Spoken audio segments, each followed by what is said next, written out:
Hello, everybody. Thank you so much for coming out this morning to hear me. I really appreciate it. I apologize for being a few minutes late, but I was coming from the north part of the city, and we still have problems with trees down as a consequence of the hurricane. So we had a little bit of a backup in terms of traffic, but I'm here. I'm glad to have made it. Let me just start by talking a little bit about Hurricane Helene. I don't know if I hope none of you have family members who were victims of that, or possibly homes up in the mountains that may be subject to the hurricane, which was disastrous. On Monday, I suspended my campaign on Monday and went up to Boone to join Franklin Graham's Samaritan's Purse and did relief work for a day there. We weren't working in an area where you could see devastation, the degree of devastation. You all have probably seen that by looking at by just looking at TV or on Facebook. The pictures that are on Facebook are incredible. But we did go and help homeowners. We went to one neighborhood with the intention of just helping one homeowner. And when our truck pulled up into the neighborhood, we were swarmed by other neighbors, all of whom had problems. They were all without electricity. They were without water. They'd had one couple had the tiles taken off their house, so their house was off the roof of the house, so the roof was leaking. They wanted to know if we had a tarp that would help them to keep the roof from leaking. So the situation there really is dire, and I hope you all will keep those folks in your thoughts and prayers, and to the extent you can, contribute to the relief efforts that are going on there, because there are some wonderful things being done. For me, I think of the book of Job. Job was the most beloved, one of God's most beloved people, and yet he was tested. And his response was, "The Lord has given, and the Lord has taken away. God, the glory goes to God." And I think that's true here as well. We just need to keep in mind that at the end of the day, that God does have a plan in all of this, and let's hope that some good will come out of it. Certainly, the community coming together at a time when we otherwise seem very divided on things is probably a good thing. So, having said that, I am Stacey McGinnis. I'm running for North Carolina Senate, District 42. I wore this bright red dress to make sure that there's no question as to which party I'm running for. I am running as a Republican, and that's important for a lot of reasons. First of all, do you know that we do not, in Mecklenburg County, we do not have a single Republican representing Mecklenburg, who lives in Mecklenburg County and who is representing Mecklenburg County in the General Assembly today. Not one. So what that means, the General Assembly is controlled by the Republicans. What it means is there is no one. Here we are the largest city in the state, and there is no one representing the people of Mecklenburg County who has a seat at the table with the majority, who understands the challenges of the Charlotte area and is advocating on behalf of us to address those challenges. Right? They're all in the minority, and they're free to talk about what they might do or what they want to do. But the truth of the matter is the decisions are being made by the Republicans, who are in the majority, and will continue to be made by the Republicans because the Republicans will take the majority again in this upcoming election. Now the Democrats are in control of the Republicans? Republicans. The Republicans control the General Assembly, but in Mecklenburg County, where we all live, there is not a single Republican sitting at the table with those Republicans who are making the decision. That couldn't have been made clearer to me that when Phil Berger, do you all know who Phil Berger is? Yes. Phil Berger is our president pro tempore, probably the most powerful man in Raleigh now, a Republican, head of the Senate Senate there. Phil Berger was here 2 weeks ago to hold a fundraiser on my behalf. We did it over at the NASCAR Hall of Fame. We had the support of Rick Hendrick and Marcus Smith. And Phil Berger said, it is long past time that Mecklenburg County had a Republican representing the county in the state. So I hope to be that Republican. I plan to be that Republican and to represent you aggressively and to work hard with my Republican colleagues to address the significant challenges that we have here. Now, the second reason it's important from my perspective as a Republican is the supermajority. There's a very good chance at this point that Josh Stein will be the governor. And if that's the case, then we would hope to be able to do what we've been doing up till now, which is passing good legislation and smart common sense legislation. And to the extent the governor disagrees with it, being able to override it using a supermajority. So the Republicans are seeking to maintain the supermajority in both the House and the Senate, so that we can continue to legislate. We can actually get things done. I'll give you a very specific example of that I just read today. I follow the Fraternal Order of Police. Crime's one of my top issues. I follow the Fraternal Order of Police Facebook page, and they were bemoaning the fact that there was yet another police shooting here in Charlotte in September. You all may have heard about that. Luckily, the officer survived in this case, but we did have another police shooting. There seems to be an epidemic, actually, of police shootings in our city right now. And the Fraternal Order of Police was saying, you know, the Republican-controlled General Assembly has passed a bill that says we will not have sanctuary cities in our area, right? A sanctuary city, we have a sanctuary city in Mecklenburg County today because our sheriff has announced that he is unwilling to cooperate with ICE and deport criminals who are in the country illegally. Sure enough, the police, who do you think was responsible for the police shooting? Somebody who was in the country illegally, had been committing crimes throughout the state, and had been arrested on numerous occasions, was pulled over because he was violating the law, and gun violence broke out. So the General Assembly has passed a bill that says we won't have sanctuary cities, and we would do away with the sanctuary cities here in Mecklenburg County. That law has been vetoed by Governor Cooper. So again, the supermajority allows us to say, no, this is something the people of Mecklenburg County should want. We should want our law enforcement cooperating with ICE, and this is a bill that should pass. So those are the reasons I think that this race is particularly important.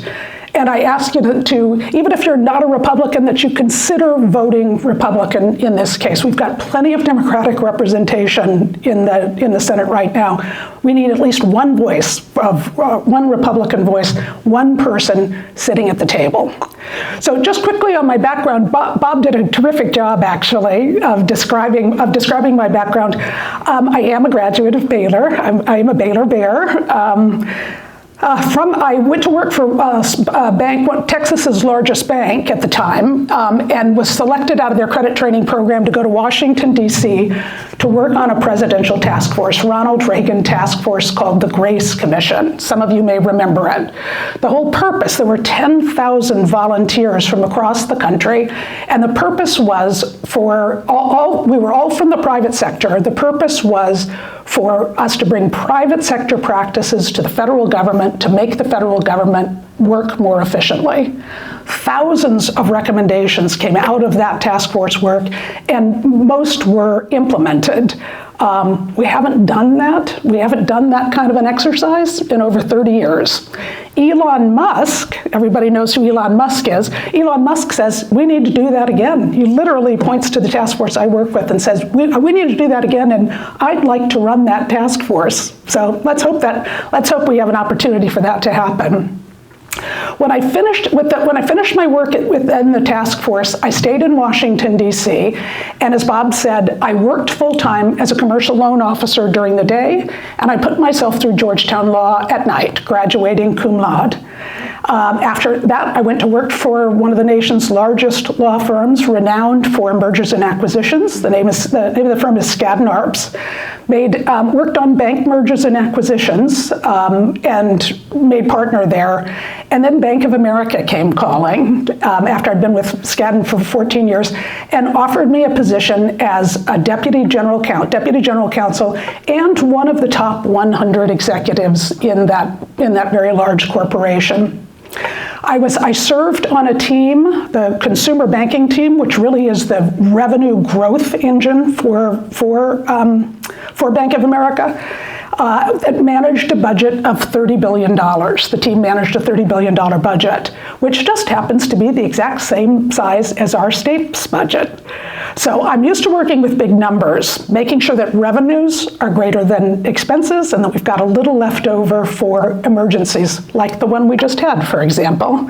And I'm first and foremost, having cut my teeth with Ronald Reagan, first and foremost a fiscal conservative. Our current General Assembly is operating very conservatively and has been for the last 10 years. We are balancing our budget and we are creating a surplus. We have a surplus today designed specifically for disaster relief like we're just experiencing now. It was $5 billion. I think it's down a little bit less because we're still dealing with past hurricanes, but we do have a surplus. And I think we need to continue that. Now, I ask you to compare my record with my opponent's record. I'm running against a woman, Woodson Bradley, who is a Democrat. And during Ms. Bradley's peak earning years, she is a very good speaker. I don't know if you all have had an opportunity to hear her yet, if she's been here. She hasn't been here yet. Bob, you can ask her about this when she comes. She's a very good speaker. From Facebook, I can see she's a very good self-promoter. She honed those skills during her peak earning years working for a pyramid scheme. She worked for a pyramid scheme that was shut down by the Federal Trade Commission and by Roy Cooper, who at the time was acting as the Attorney General. There were 350,000 consumers who were bilked of their savings. They were fined, the company was fined $1 million by the Federal Trade Commission, and they were required to repay $7 million in losses that these 350,000 people incurred. And that caused the company to go out of business. She then went to work for a second pyramid company, where again she was promoting another product, and that scheme was fined over $1 million by European authorities. So since then, she now works as a Zumba. She's a Zumba instructor. She works as a realtor. You can ask her again. You can ask her about these things when she has an opportunity to come and speak to you. But I ask you to compare the two resumes and decide who would you hire to serve on your behalf as North Carolina senator. Who seems more qualified? Let's turn for a minute to some of the challenges that we're currently experiencing here in Charlotte. As I alluded to earlier, first and foremost, it's crime. The homicide rate in Charlotte right now is up 40% year over year. To quote Chief Jennings, juvenile crime in particular is out of control, absolutely out of control. Human trafficking is a significant problem throughout North Carolina. We're now ranked 10th in the nation for human trafficking, and the center of all that activity is right here. Charlotte, North Carolina is the epicenter of what's happening. And of course, the fentanyl overdoses are up 20% year over year because of the open border and the fentanyl that is pouring across the open border. So these are all very significant problems that require immediate attention. And I think there was no greater example, actually, of how bad things have gotten, than the shooting that occurred in April, where we had 8 police officers gunned down, 4 of whom were killed, four peace officers who were killed.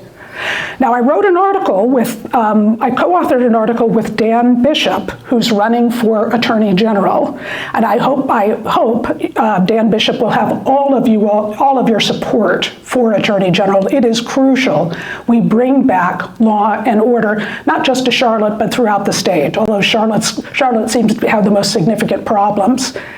In that article, Dan and I asked the question, what was Terry Hughes, who was the man who shot down these these peace officers, what was he doing circulating in our community? Why was he out? Why was he out circulating in our community? He'd been committing crimes throughout the state.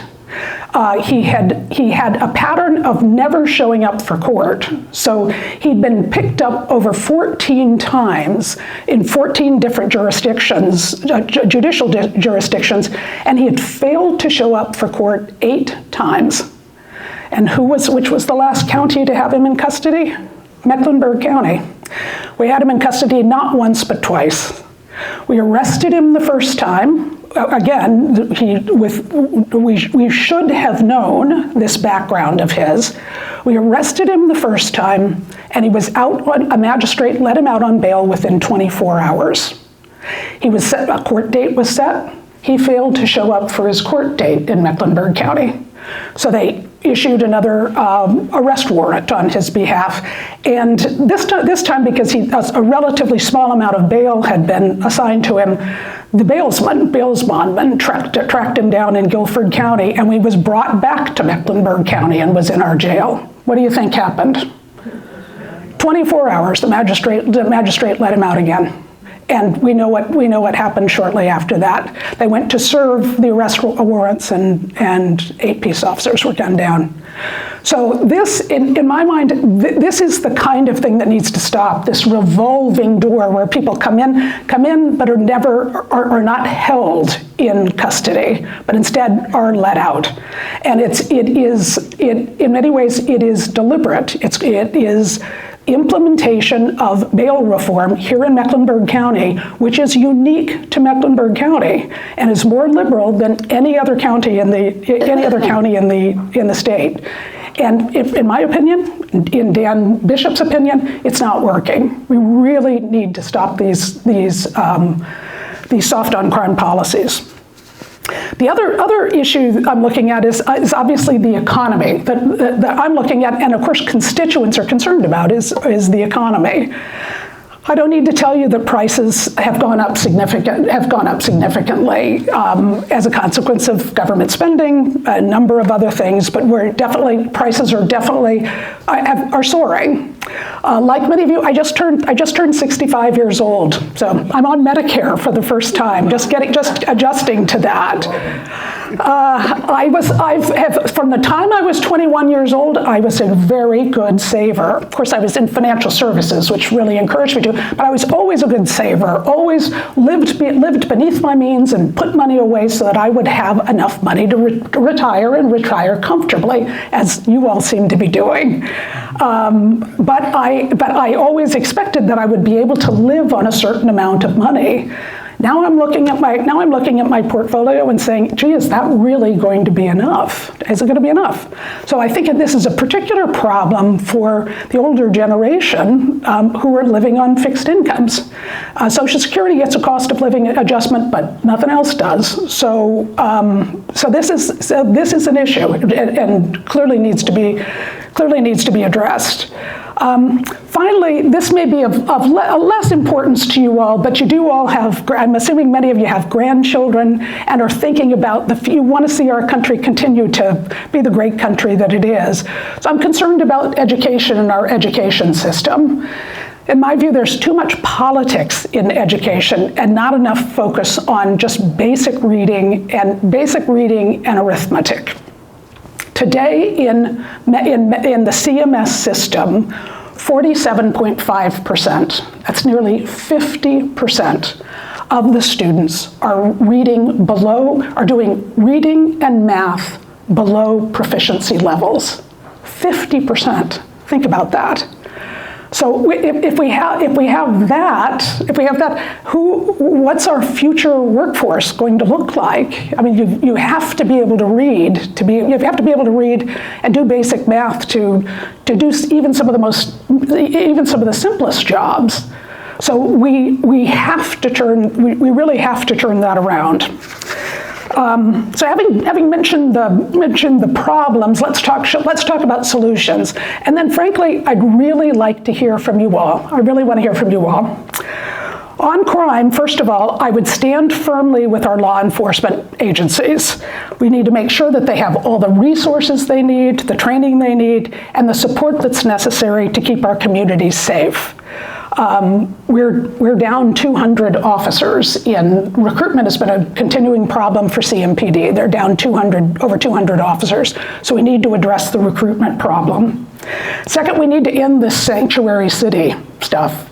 I'm very hopeful that the General Assembly will override Governor Cooper's veto, and we will end the sheriff's insistence on making this a sanctuary county, actually. And as I indicated before, we need to put an end to this revolving door within our judicial system that lets hardened criminals like Terry Hughes out on the streets within 24 hours of arrest. I mentioned juvenile crime. Again, juvenile crime is soaring. We need to build and maintain a juvenile detention center. What's happening now are these kids who are some are as young as 13 or 14 years old, are committing crimes, frequently with guns, and they're going into court and they're being sent back to the same situation, the same home situation that created their behavior in the first place. So it's a revolving door. We need to think that needs to be addressed. And Chief Jennings has called for reopening the juvenile detention center that we had here, but that's been closed. Today, the closest juvenile detention center is in Belmont. And then finally, we need to continue to address the root causes of crime and work towards sustainable solutions. We all know it's economic disadvantage that causes young children and others to turn to crime because they don't see a better life for themselves. And that starts with education, making sure that they have good education.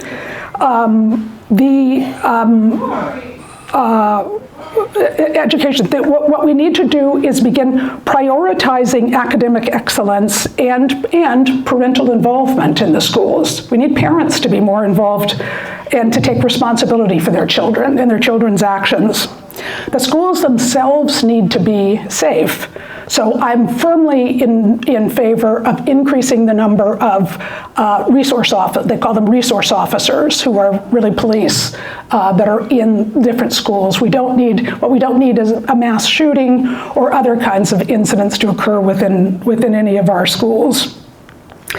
Most importantly, we need to focus on equipping our students with the skills and knowledge that they're going to need to succeed. Now, that doesn't mean not every child needs to go to college and not every child will go to college. So let's bring back we need to bring back technical training and skills training to young people. By the time a young man in particular, because that's largely who's committing these crimes, by the time they're in middle school, they should have a sense of where they're going, what they can do as a career, and where they're going, and they should be on a path to go there. They may, as in all things in life, they may end up going a different direction. But by middle school, they should have a sense of where they're headed, and that sense of direction will keep them from taking the really negative path that many of them that so many of them are taking today. With regard to the economy, we're very fortunate to live in a state that not only has great weather most of the time, but that also has terrific economic growth. For the last 2 years, not this year we were ranked second, but the 2 years prior, North Carolina was ranked by CNBC as the best place for business in the country. And we want to make sure that continues to be the case. But despite that, many families are struggling to make ends meet. And the next generation, I don't know if you all have talked to your grandchildren or your children. I certainly have. I talked to my nieces. They don't have a sense that they're going to have the same opportunities that we have to own a home and to raise a family. So there's a bit of malaise in that generation. The solution is to continue to stimulate job growth, although we're growing well here, but we need to make sure we continue to grow well, to reduce unnecessary regulatory burdens that keep companies from choosing to locate here. We need to improve our education system, as I said before. When a company is deciding whether or not they want to locate here, one of the things they're going to look at is the school system. We need to support small and large businesses, and we need to continue to lower taxes. When I moved here 20 years ago, the personal tax rate was 7%. Many of you probably can remember that. It was 7%. Under the Republican leadership of the General Assembly, that rate is now 4.5%. And it's scheduled to go lower. They've passed legislation that will continue to lower the personal tax rate. So as our economy grows and the state gets more income as a consequence of economic growth, they're passing the benefits of that growth along to taxpayers by lowering your personal income tax rate. I would continue to support that. So in conclusion, I'd say I'm not just running for office. I really am running for the future of North Carolina, for the values that we all grew up with and cherish, and for the community that we love. It's about bringing practical solutions, integrity, and tireless advocacy to the state Senate. Together, we can make this vision a reality. I'm Stacey McGinnis, and I'm running for North Carolina Senate District 42. Now, if anybody has any questions, I'd be happy to answer them. Yes, ma'am. I have two questions. Sure. One is, what is your stance on vouchers for education? And second of all, what is your stance? I heard a lot of generalities in your stance. Mm-hmm. I won't need to cut to the chase and talk about specifics.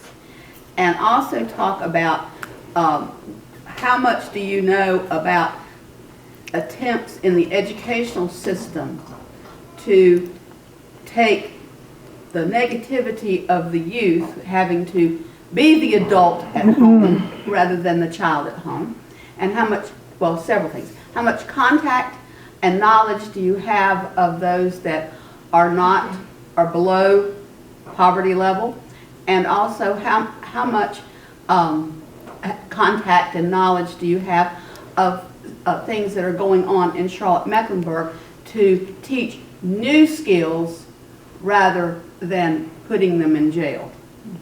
Right, what's being done today, in other words. Yeah, well, now what's your stance on what you will do if you're elected? Yeah, well, let's start with what you refer to as vouchers and what I refer to as the Opportunity Scholarship Program.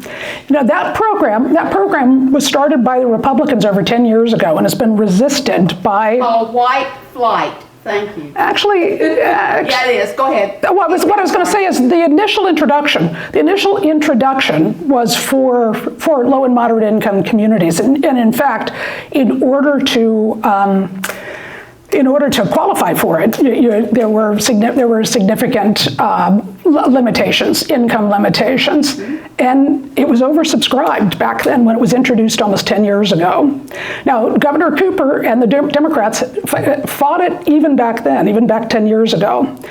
What I think it is a reaction to the fact that the public school system today is failing our students. When I say 47.5 are below proficiency levels in reading and math, those numbers are real. How often and what do you know about specific schools So let me just say the Opportunity Scholarship Program is in reaction to the fact that parents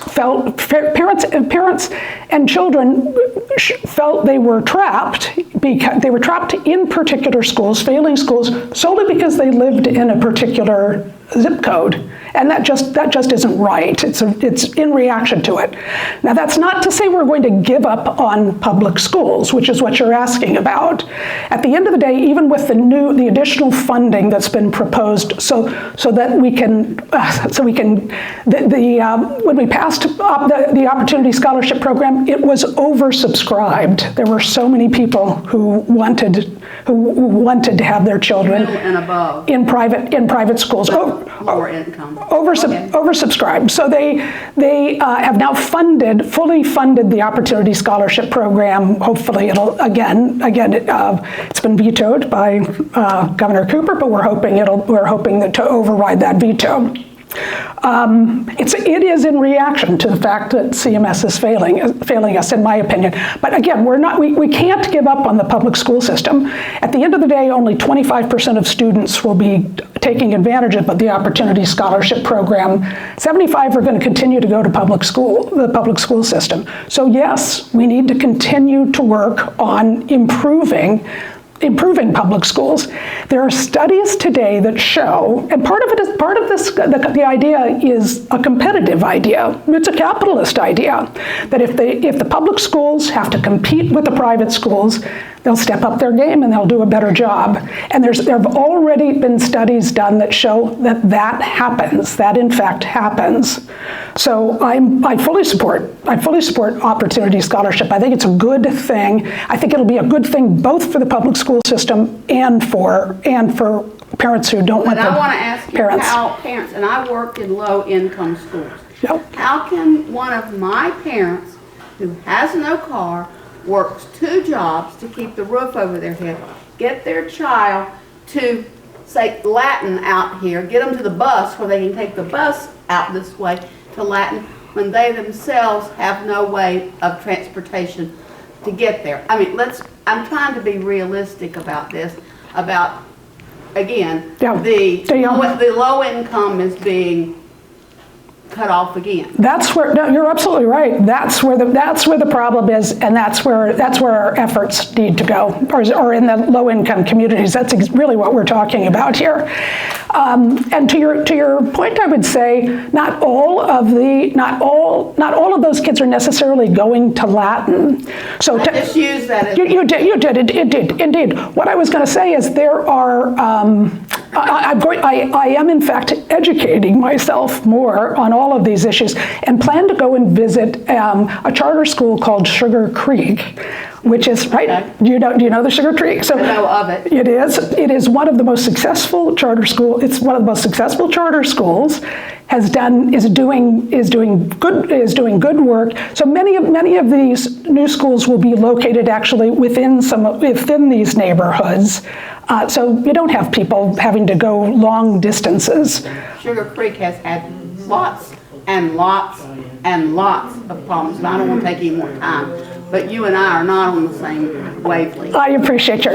Sorry. That's okay. That's okay. I appreciate your comment.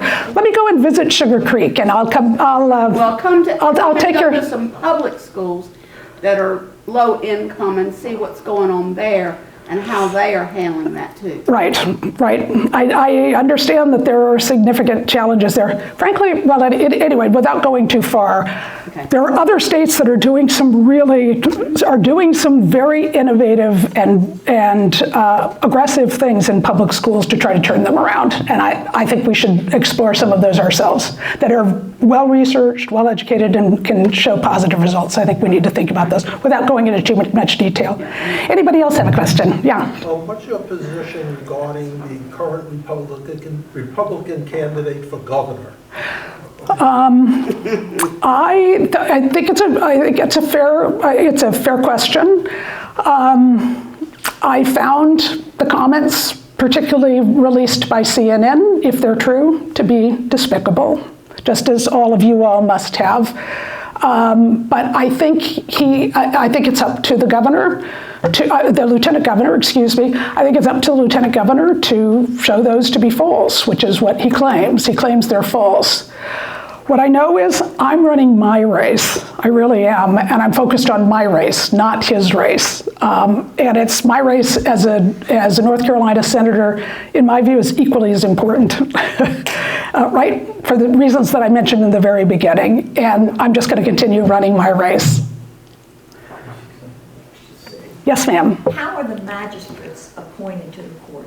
Oh, they are in fact appointed positions. You're absolutely right, and which I think is part of the problem.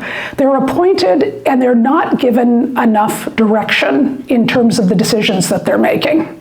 I was recently with Judge. I don't know if you all know Judge Stacey, who now is at the appellate court level, but was a district court judge for a long time. And I just mentioned the fact that it was the magistrates who were making some of these, and I could just see him in the back just shaking his head. It's a problem. So in the article that I co-authored with Dan Bishop, we suggest a number of things. One, that we require magistrates and district attorneys to review the complete record of the person who's before them and determine, are they a danger to the community? Are they likely to show up in court, right? And then after doing that, we also would take away some of the discretion from magistrates. For example, 3 strikes and you're out. You don't show up for court 3 times, you don't get bail, regardless. So I do think the magistrates are part of the problem. I think we can affect that by limiting the amount of discretion that they're exercising. Yes, ma'am. What about the sheriffs who don't enforce? Who don't enforce? Yes, exactly. That's it. I think that goes part and parcel with this soft on crime approach.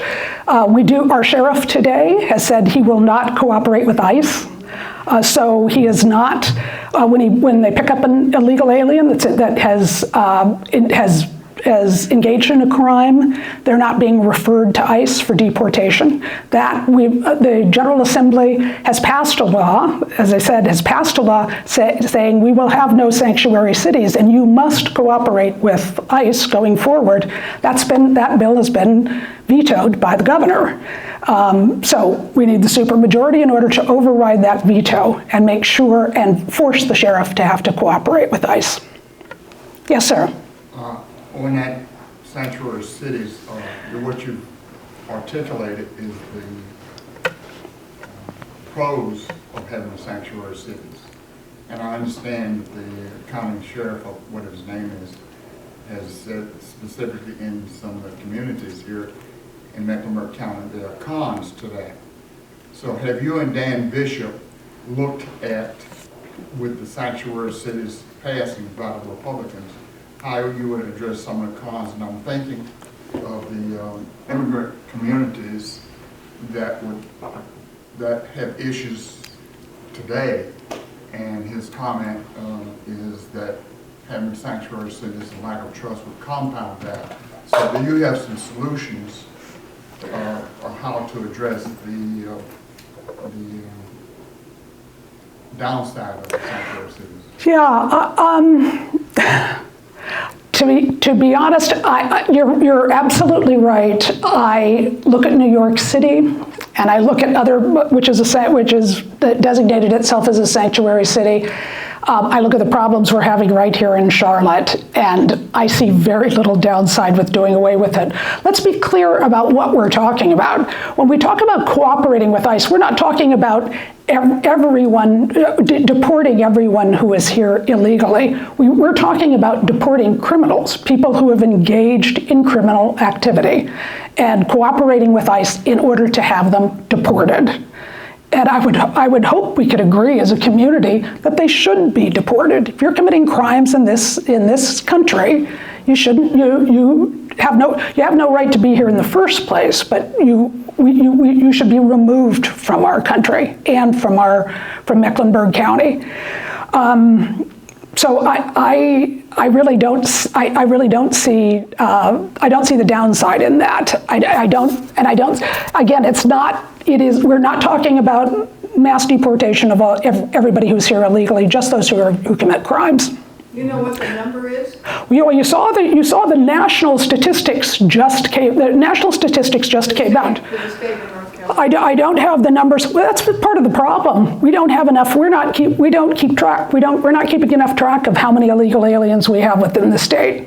But the statistic that did just come out at the national level from the Department of Homeland Security is that we have 465,000 criminal illegal aliens in the country today. 465,000, and 30,000 of them are wanted for rape and murder. So this is, this just has to stop.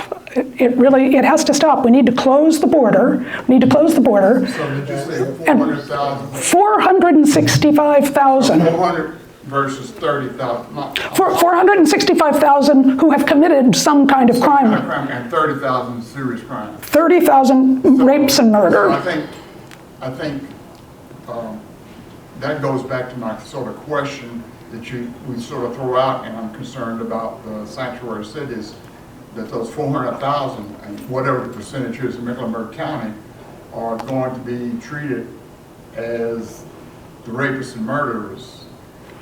And the consequence of that is, instead of having a surgical sanctuary city policy, we have this thing that says we're going to take that 400,000 residents in the county and throw them under the bus, and the impact that has on the communities.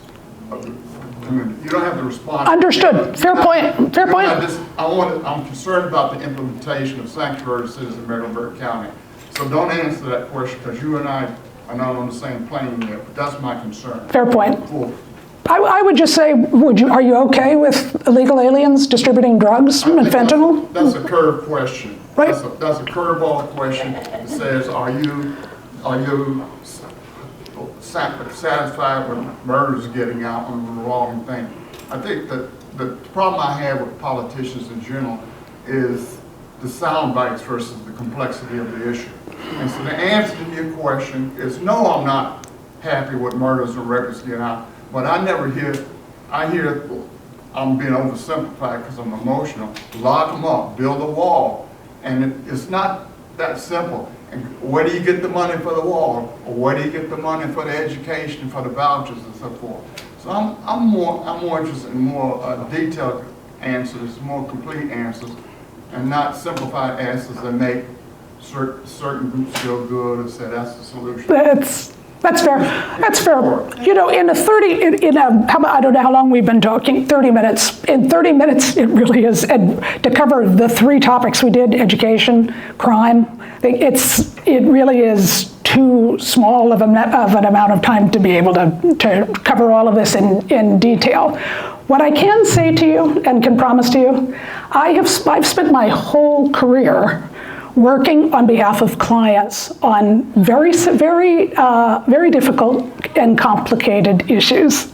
As a lawyer, we tend to be very detail-oriented. You may know that, right? So while I may be talking in generalities now, I can assure you, if you send me to Raleigh, I'm going to make sure I understand both sides of the issue well, work across the aisle to make sure that I'm understanding both sides of the issue, and make a good decision on the basis of that. It's the way I've operated my whole life, to tell you the truth, and my whole career.